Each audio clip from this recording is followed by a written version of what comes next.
Dans quelle catégorie se classe notre prière? L'imam Ibn al-Qayyim, qu'Allah lui fasse miséricorde, a dit « Les gens se classent en 5 catégories par rapport à leur prière. Premièrement, le châtier. Allah le punira pour sa prière.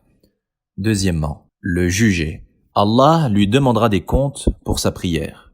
Troisièmement, le pardonner. Allah absoudra ses péchés grâce à sa prière. Quatrièmement, le récompenser. Il obtiendra une récompense pour sa prière. Cinquièmement, le rapprocher. Allah le rapprochera de lui grâce à sa prière. Premièrement, le châtié, c'est celui qui ne prête pas d'importance à sa prière et qui ne perfectionne pas ses ablutions et n'accomplit pas les piliers de la prière, ni ses obligations, ni ses conditions. Il sera donc châtié pour sa prière, qu'Allah nous en préserve. Deuxièmement, le juger. C'est celui qui prie en respectant les piliers, les obligations et les conditions de la prière, mais qui ne prête pas attention à ce qu'il dit du début à la fin de sa prière. Son esprit s'évade dans ce bas monde jusqu'à ce qu'il prononce la salutation finale. Et il est même précipité de terminer sa prière pour pouvoir réaliser ses affaires, et énormément de gens rentrent dans cette catégorie. Celui-ci donc sera jugé pour sa prière. Troisièmement, le pardonner.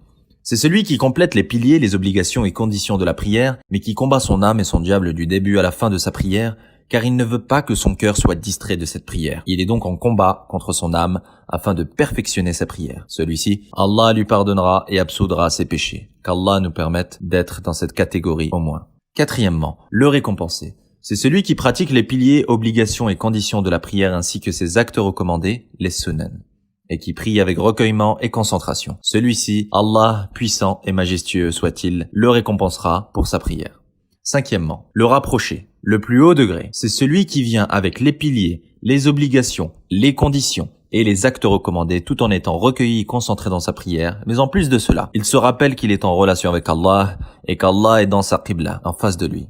Donc celui qui prie en respectant toutes les conditions, piliers et obligations et qui s'humilie avec recueillement tout en se rappelant qu'il est en relation avec Allah et qu'Allah l'observe, alors celui-ci est rapproché. D'après Abdullah ibn Qart, radiallahu anhu, le prophète sallallahu alayhi wa sallam a dit « La première chose sur laquelle le serviteur est jugé le jour de la résurrection est la prière. Si elle est bonne, les autres actes seront bons, et si elle n'est pas bonne, les autres actes ne seront pas bons. » Rapporté par Tabarani et authentifié par Sheikh Albani dans Sahih al-Taghrib numéro 376.